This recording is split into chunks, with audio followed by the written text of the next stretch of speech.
want that. They want to have this as a job, and that also might help them out. So here we go then, we're into Champion Select. Going to be interesting to see what this is, or how this is all broken down, because as we said, Zomni and Nono will be switching roles depending on which AD carries and supports do come out. The bans up until now for Against Authority, Ari taken out. That's against Nukeduck, who had a great performance on that Ari yesterday. Zed taken out as well. Just right now a very strong general ban to have in. Renekton removed. That's against Freddy, of course, was his most played champion early on through the main season. And Ezreal. That was one of Nono's big boys. Yeah, so that makes me think that he actually will be supporting this game, so switch it up a little bit. But, you know, these last two bans, you have Twisted Fate open, you have Zac open, you have so many champions like Malphite who, you know, out of nowhere just started being like 100% picked or banned here that might need to be taken away, as Against Authority does get rid of Twisted Fate. So now Shen is available, Zac is available. You have these two champions if you want to indeed go for them. Also Jarvan, like, they left 3 really strong champions open. Well, Zac is going to be taken out of the mix here, so no flubber bouncing around to cause destruction for either of these sides. Against Authority, obviously, with the higher seed coming from the LCS, have the first pick. They get blue side in the first game. And what are they going to spend that first pick on? You can see there a lot of discussion throughout the team. And no, he's not smiling just yet today. So no. That is a very determined no at this point. Pressure is on them, and it will be a Sona first pick. So last time we saw Against Authority really play Sona, it was when Cross was on the team, and it didn't work out too well then, but assuming that Nono will be getting him, hopefully he's been working on that, because we saw yesterday just how impactful crescendos can be. If you can hit 3 or 4 people, even one person, if it's the right target, can really step your team for an entire fight. But we do see Malphite being hovered over. Just like I was saying, he out of nowhere just came into the picks and bans, and it looks like Sinners of Sleep wants to give their go out of here. I mean, you have that strong initiate, and if you pick him, it's kind of that threat of, we could also pair this up with the Orianna, so you have to either take that away from us or let us have it and have a game plan for it. Exactly. And I'll tell you that about what I said about No not smiling. He did actually just burst into fits of laughter after that Sona was locked in there, so can't keep a smile like that down, that's for sure. So it looks like they're going to be going Malphite, Caitlyn. As he said, Malphite was Zoro Zero's big champion yesterday. That's what earned him really the MVP in the best of 3. Yeah, so expect him to take teleport, because that's what made him so impactful. I remember one time in the mid lane, he actually teleported to a ward completely behind the enemy team, just came in from the backside. They sandwiched them in, able to pick up those kills. And Tabs looks like he will be running that Caitlyn, which he ran in 2 games, and in the 2 games they won. So it's going to be a very strong AD champion for him, and it looks like Against Authority is going to have to counter that somewhat. And we've seen a lot of Varus, a lot of Misfortune, but Caitlyn's kind of also come back into her own here. Yeah, I've seen a lot of Caitlyn this weekend. Always nice to see as well. But what are Against Authority going to go for? Second round of picks. They want to take that Orianna away, and there's a Jarvan lock-in as well for Virtual. Okay, so before I get into those, we still have Shen open, which is like really curious to me. I mean, obviously you can run him in the top and you can run him in the jungle, but it looks like Against Authority values that Jarvan way more. That being able to lock them down really helps out quite a bit. And then you also have the ball, like we were saying before, you want to take that away from the enemy team. You don't want to let Malphite have the opportunity to pick that up, so then you can have that really amazing initiate onto you. But now, I mean, if Sinners of Sleep doesn't pick up Shen, that gives him the opportunity to do it. It gives you that really tanky champion on top, and it gives you the global presence, which is really big. We saw how impactful that can be yesterday. But we do have Thresh and Nasus being sat on. So the Thresh, it's a little interesting. It doesn't necessarily work extremely well with Caitlyn, because Caitlyn's just about farming, not really about getting, you know, kills. So I'm curious to see if he's actually gonna lock that in, or maybe go for Lulu. Well, we'll have to see. Thresh has, of course, been a very hotly contested pick. Been banned most of the time, actually, and when not, has been picked up. And we will see Sinners Never Sleep locking that one in. So we will be playing the Thresh. We also have that Nasus in here for Nunia in the jungle. Now, over to Against Authority there for their final round of picks. We've got Sona. We've got the jungler for Jarvan. We've got the mid lane there with Orianna. So we're looking for an AD carry and a top laner here. Most likely coming out from Against Authority. That Varus, who has been so hotly contested, has made it through here to the final round of picks. And it's a really good pairing with Sona as well, if you want to go for that. But we also have Elise open, which is something that Freddy does play in that top lane or mid lane, wherever he decides to go in the end, to be honest, which is a strong champion. We saw you say that she does quite well.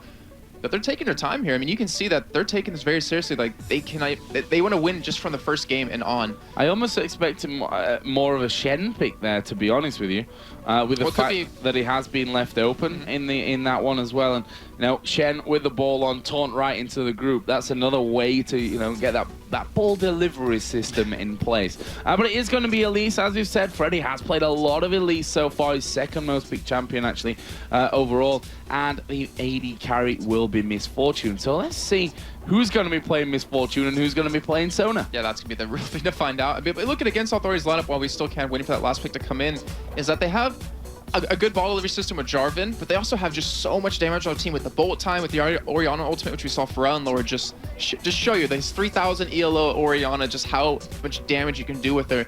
Not to mention, at least with the percent damage. Like, they have a really good team composition right now. They have good protection. You look over at Sinners Never Sleep. We haven't seen Caston. We talked about him quite a bit. And usually when you're on the red side, you can always afford to last pick him, and they might actually be going for him. So they have like a little bit of a roaming composition here with Cass if it does get locked in. Yeah, Cassadin is still there, and that time ticking down, so kind of expecting that will stay in place now for Nuke in the middle lane. As we said, he played, I almost feel that Cassadin is going to fit Nuke really well. We saw how he played with Ari yesterday, another really mobile champion, and it will be that Cassadin in there as well. So that's managed to sneak through. Let's run you quickly down the two lineups then for both teams. For against Authority, going to have Elise top lane, Jarvan in the jungle, Orianna in the mid lane, and a bottom lane of Misfortune Sona, and it looks like it will be No that's going to be playing Misfortune unless they are just trying to throw people off here, and we'll switch out in the last seconds. For Sinners Never Sleep, it's going to be that teleport Malphite again in the top lane for Zoro. Nunia on Nasus in the jungle, Nuke with Cassadin in the middle lane, and a bottom lane, or a duo lane, let's put it that way, it's safer, as Caitlyn and Thresh. So, see, there's a big problem developing here if you look at just the two lineups. So, for Sinners Never Sleep, you have the mobile Nuke Duck on Cass. We saw him yesterday on his Ari against an Orianna, just how, like, good he is at it and dodging the ball and able to escape. Then you also have Caitlyn, so you have two big damage dealers that are very mobile or very far range. So, the ball that comes in, or the Jarvan ultimate, it's going to be very hard to land into the back line unless you build really tanky. You have to be able to survive all that damage. And that might be a problem for Against Authority as we get into these team fights. They have to overcome that some way. Well, we'll see if they definitely got things going once again. So here we go then. Against Authority on the blue side, Sinners Never Sleep on the red. Jason, take us through level 1. Well, looking at the lineups, so we have a lot of vision for Against Authority with the standard, with the ball. So if anything, they're going to be the ones to invade just because they can spot things out. I don't think Sinners Never Sleep is really going to go everything for that, right off the bat with just who they have. I mean, we saw yesterday that we didn't see any level 1 action except RNA on Ultimate invading one time, and they paid the price. They lost 2 members, so I don't think any team's really going to go for that aggression. But still, Against Authority, they are the more experienced team. They've had those 10 weeks in LCS. If they want to go for it, they obviously can. Yeah, this goes back to what we talked about a lot yesterday in terms of best of 5, all on the line here. We're talking about careers for this one, and as such, you probably won't expect too much to go down at the start of the game in terms of invasions. And it looks like we are going to be seeing Sinners Never Sleep with their dual lane on this bottom side against Authority going for the same. And just to note, No and Zami didn't switch around, so it will be No playing the Misfortune. Okay, and he's also running that 4% lifesteal, which, we saw on Cretan where he didn't use lifesteal quits until the last 3 games, the games they won, because it helps you so much in lane. And Thresh has so much burst, and he has, some pretty good harass as well, so he's going to need the extra sustain. And it's going to be really hard for Sinners Never Sleep to really harass him out of lane, considering he has a Sona as well. So here we go then. See the jungle camp spawning in, and as you'd probably expect, the Golem's going to be going over here to Virtual. That bottom lane just helping out there to share that experience. The walls are done by Thresh and Caitlyn. Sinners Never Sleep going to be starting off here with Nasus on that red buff. So I'm looking at how this game's going to start off, and I would really expect that Virtual's going to camp out Nuke Duck in the mid lane. They want to get Caston out of the game, and the pre-6 point is the opportunity to do it. Shleyla, he has decent attack range, obviously way more than Nuke Duck has, and has the stacking passive, which can do quite a bit of damage. So I think that's definitely going to be the lane for them to gank. If not that top lane, they want to make it so Zorzio can't become that immovable object late game that just is so hard to deal with. There we see a level 2 Misfortune. Double up comes straight out on towards Tabs. And that's what No was looking for. Maybe see some Nunu from him later, who knows. That's what he was looking for as he got that early experience boost coming in. So, not sure really what to expect out of Against Authority, With this whole lineup change coming in, they're not going to be as steady as they were towards, week 10 when they had Dude in the lineup for a couple of weeks. But that could also work to their advantage, as we've talked about with the fact that Sinners Never Sleep have not really been able to research exactly what's going on. The one thing that really worries me, though, is that we've seen No play not amazing, really not comfortable when Cross was on the team, but then we saw him play the complete opposite of that, just extremely well when Dude was there. But that just shows that he's heavily impacted by the support he has, and we'll see the relation that he has with Zarmini here. So you can see that No doing a great job there of lapping up that CS, all level in the bottom lane. Actually, Nukem's doing a really decent job at this point to stay level with that Orianna. Of course, as a melee champion, definitely not easy to keep up in that one, especially against someone like Orianna, whose auto attacks can really start to sting.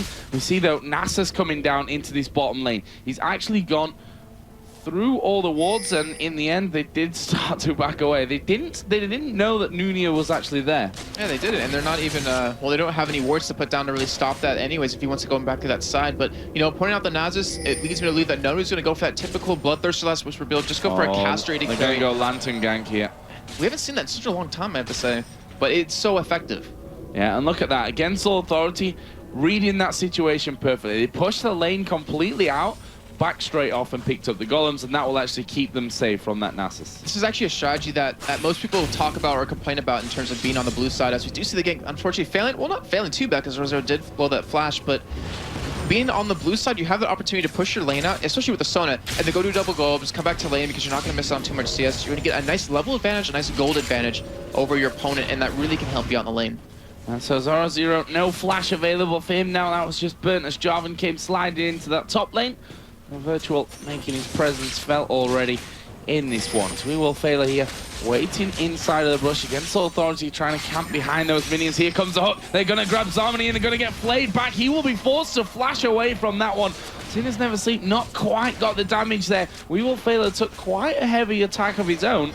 And obviously Sona wins out this situation exactly. Because of the heals. I mean, did use the flash, but still. That was a trade that against Authority won completely. And I was about to say, like, are you really going to try pulling anyone in? Because Misfortune just will out-damage tabs easily early on. Then if you ever do damage to them, they're just going to sustain it. So they can't really afford to be too aggressive at the bottom lane, but they're going to keep trying.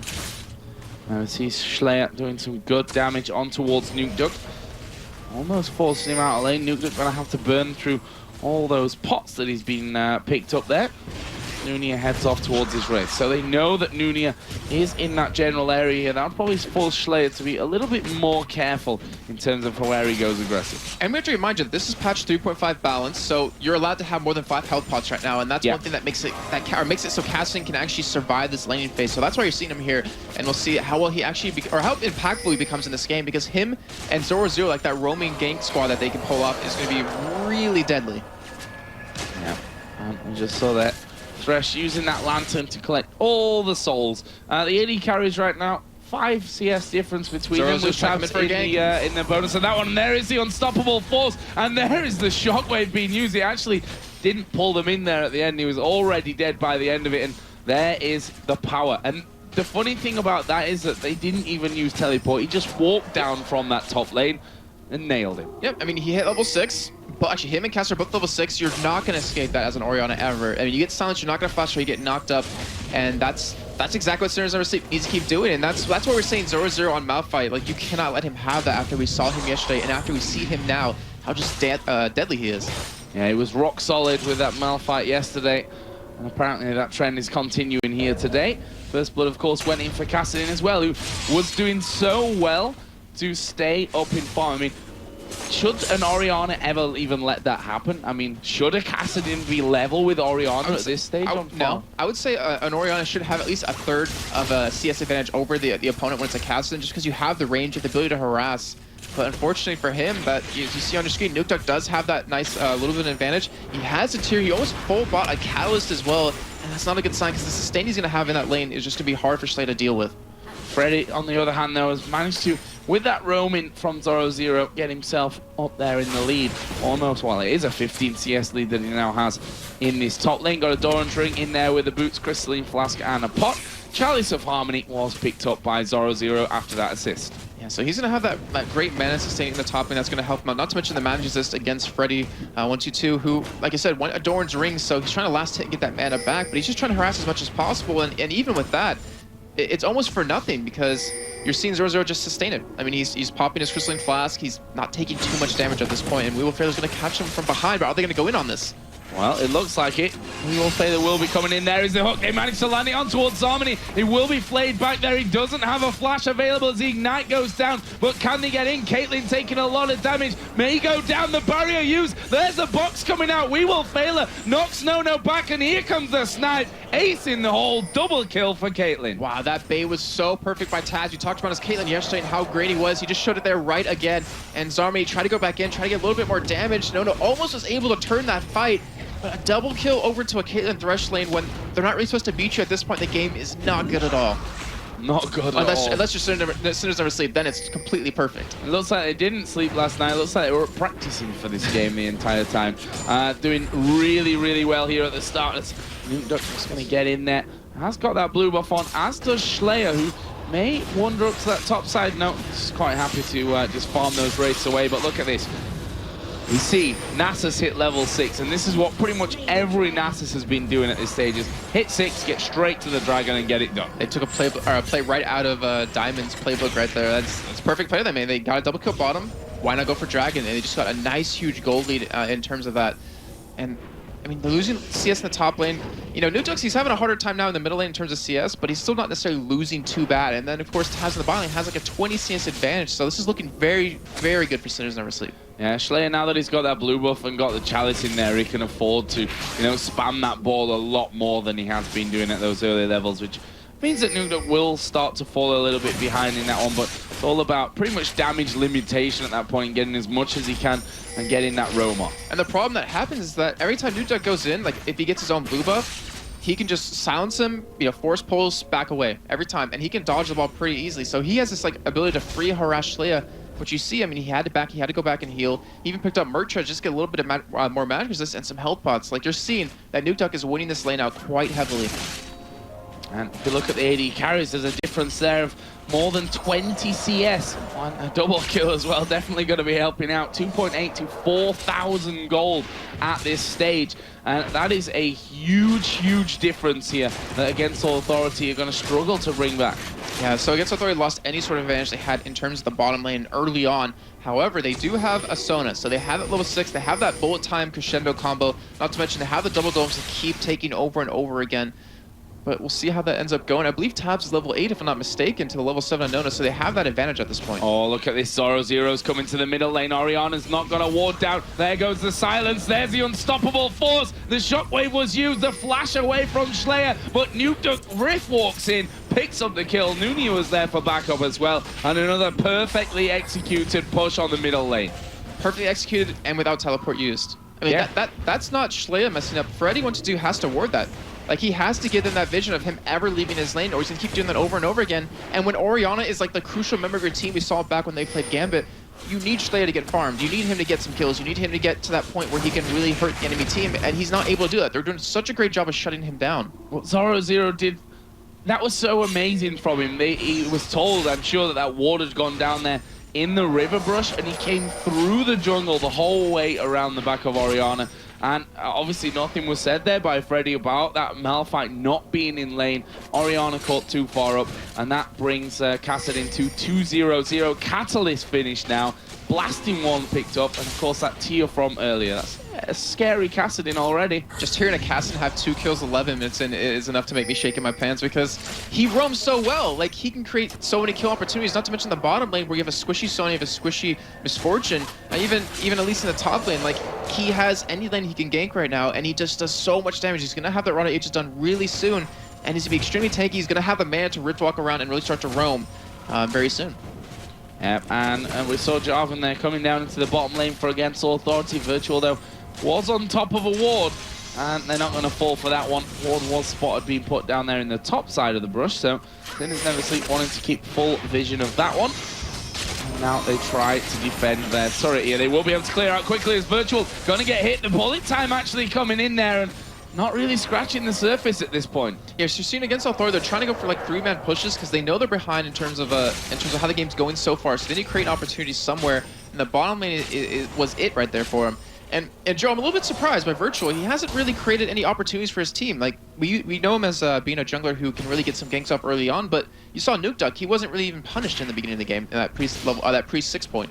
No, and that was the point where he was right in there with the minions, auto-attacking them down to stay on level with CS. We already talked about that one, and it is right now bang even with the creep score. And if you look at the items, there's a stark contrast between the two. Freddy actually is going to be coming into this middle lane, but there's the beauty of the Kassadin. You just rip walk away, and Virtual actually comes in. Virtual may pay for this with his life. There's a command protect, which will keep him healthy. That's not a good sign. I mean, that's your tank right there, Virtual, who needs to be able to sustain that damage. Obviously, it's early on, and we had Nukeduck get pretty fed so far, but that's not a good sign for Against Authority. They need to drag this game out, and even if they do that, the ability to drag it out when you have a Kassadin, you have a Malphite combo, is going to be extremely hard. Oh, and look at this middle turret being stripped down. Freddy right now starting off that blue buff to help Orianna out, but I think he would have helped more if he'd have stuck around that middle tower there. Sinners Never Sleep going to take their second one of the game. Of course, they did have that bottom outer turret away a little bit earlier on. Top lane is completely pushed down. Let's have a look how much damage that turret has actually taken. Okay, not really that much right now, but Sinners Never Sleep with that crucial middle outer turret gone. And the thing is, it gives Sinners Never Sleep the opportunity to go for Dragon, which should coming up relatively soon. But you already got the first one, very early on. You saw Nunu hit level 6, then they went straight for it. There's no bottom turret, so if they push the lanes out, there'll be another free Dragon. This gold lead is going to get ever wider. Here's Tab starting off the blue buff. Kassadin going to be coming down here in just a second to claim that one. And he has the Rod of Ages now finished. Also got that Negatron cloak in there as well. So, Misfortune, I want to actually say Orianna, who doesn't really have anything in terms of items right now, really won't be able to do all that much to Nukeduck at all. Yeah, so they need to channel, I guess, their inner alternate and just drag the game out as long as possible. They do have, the double AP composition, so they do have a lot of damage in the mid-game, but with the items they have currently, it's non-existent at this point. You can see, the Negatron Cloak picked up on Kassadin, which he realizes that it's double AP, I need to stay alive, I need to go for an Abyssal Scepter, and once I do that, they won't kill me. They cannot do it. Even Nono, who's just 20 CS behind her now, doesn't have the damage to take him on. And we have also in that top lane, if we compare there, 2 assists for Zoro0, and that may become 3 here if Slayer isn't careful. If he just comes, sauntering down as the Malphite looks so cool when he comes rocking into the lane. And they're going to go down towards Dragon.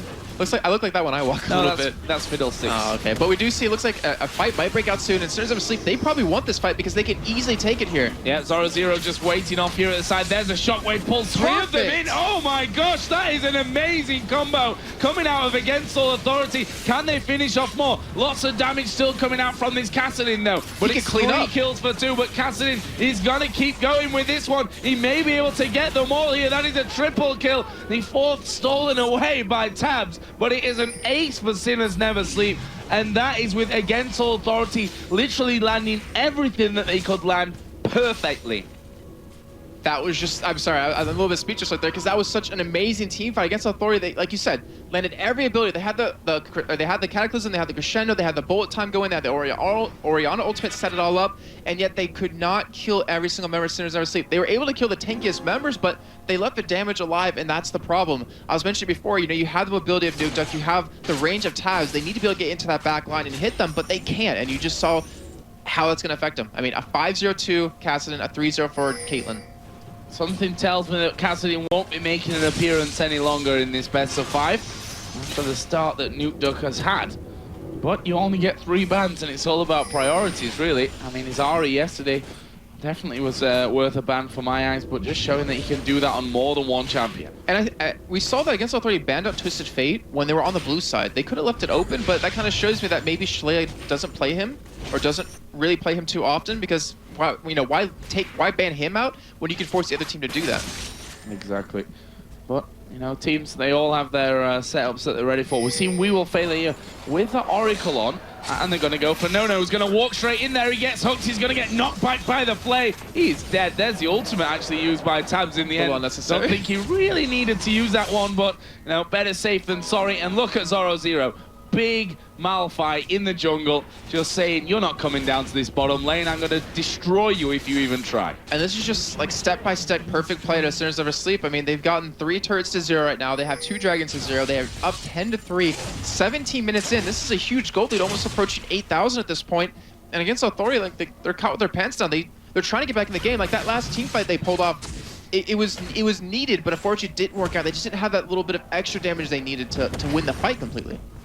Yeah, and as I said, bad sign if everything works as intended. I mean, they got everything there. The Java knockup hit everyone. The Shockwave got 3 of them in there. I mean, if you can't pull that one off, it's not a good sign going forward. But now they've got to stall this game out, get themselves as farmed as they possibly can, try and pick off a few kills here and there, but we can already see that Sinners Never Sleep have started to get those wards down in the Against All Authority jungle. We can't forget, though, Against Authority, they've had 10 weeks of practice against the best teams in Europe. Like, if anyone's going to come back in this game, they have the opportunity to do it here. They just need to drag the game out. Don't underestimate, easy for me to say, them at all. And they just need to hold on. I mean, you saw in that last fight, they set up that team fight perfectly. If they maybe had a couple more items, like they would have aced them, probably not even lost any members except Virtual, and they probably been able to, or would have been able to snowball the game right there. Oh, here we go. There's the unstoppable force coming in. Nunu gonna get nuked down as Slayer does get the ace in the hole blocked for him by his teammate. Nuke going very, very low here. Will Rift walk away? Double kill coming out for Caitlyn. It's gonna be another one. It's Thresh that picks that one up, and only Zarmony survives that one. Everybody's still alive from Sinners Never Sleep. That was so one-sided. I mean, that's... Well, actually, we have a disconnect out of No-No. I'm not sure if that was on purpose or not, or if that was like a bug, but they got caught out. I mean, they just blatantly got caught out in the mid lane right there, and Sinners Never Sleep took advantage of it. Now they're going to take a Baron at 19 minutes, and they're looking unstoppable. They have a 10,000 gold lead. Wow, and Against All Authority are obviously down a lot right now in terms of, you know, their mental state, because No-No has left the game, and there's no pause, which tells me he's not had a disconnect. He's left the game. I'm hearing from announcers that he actually said GG and quit the game. Wow. And then reconnected. But now he's back. I think that's a case of his teammates saying, you know, we're fighting for our damn careers here, man. Get back into the game. This is crazy, crazy stuff. Sinners Never Sleep. You know, they're up anyway. But honestly, this is even more important. The fact that Against All Authority are obviously so down. We talked about No-No and how him and Corralius never got on, that they always were fighting in a team. And that is a horrible sign for Against All Authority here. We're not even through yet with Game 1. I mean, yes, it's been bad for them, but if it's really that bad, then surrender the game. Don't leave it like that. You kind of just showed the weakness in your team as well, like showing that you're really frustrated, you're really pissed off, and Sinners Never Sleep can take advantage of that whenever they want. But it looks like Against Authority is just gonna stick together now. I mean, it's a nice plan for them, but the problem is there's Zora Zero at ultimate. If they stick together too close, he's gonna take advantage of that, and they're gonna collapse on you. Exactly. That's what Sinners Never Sleep want. They want them to stick together. I mean, Zora Zero lands in there with that unstoppable force. You get Thresh diving straight in, the box goes down, and everything is going to get popped out from that one. As we are seeing Sinners Never Sleep here pushing down this middle lane. Let's see if they can get in there. There's the bullet time used by No-No to clear out that minion wave, but Sinners Never Sleep keep on going through, and Nuke is waiting off here at the side to get in there and cause some trouble. That bullet time is the only thing that was stopping Sinners Never Sleep by pushing his turret down. They're going to have to give this one up because they cannot defend it, especially against a Baron Sinners Never Sleep. You already have Cassie, who's extremely fit at this point. They have a 13,000 gold lead almost. I mean, Against Authority, they have to let their outer turrets go. They just have to defend these inhibitor turrets somehow. Like, I'm looking at it, I don't even know if they have the damage to do it. That's the problem. Yeah, I'm not sure that they do either, as we are going to see Sinners Never Sleep just brute force their way in here. There's the unstoppable force. It hits 2 of them, and they are going to go in towards Virtual. The shockwave comes down, does absolutely nothing. There's the ace in the hole onto Slayer. He will just about survive it, but it's already 1 kill. Slayer will have to back off, and Sinners Never Sleep are going to push through here for more kills. Freddy lands a cocoon where you can only cocoon 1 man, and that's the trouble. They need it to cocoon all 5 men. It needs to be a massive cocoon, and they just don't have that at their disposal at this point. Sinners Never Sleep going to take the first inhibitor. If only Elise could evolve for abilities right there. That would have been perfect. So the void spikes, spreading out, you have the cocoon going everywhere. But still, in the meantime, No-No's pushing the top lane, and I mean, okay, I'll be just blunt and honest. I mean, this isn't even him just like, oh, I'm gonna split push, guys. Try to hold on to it. It's just him being frustrated.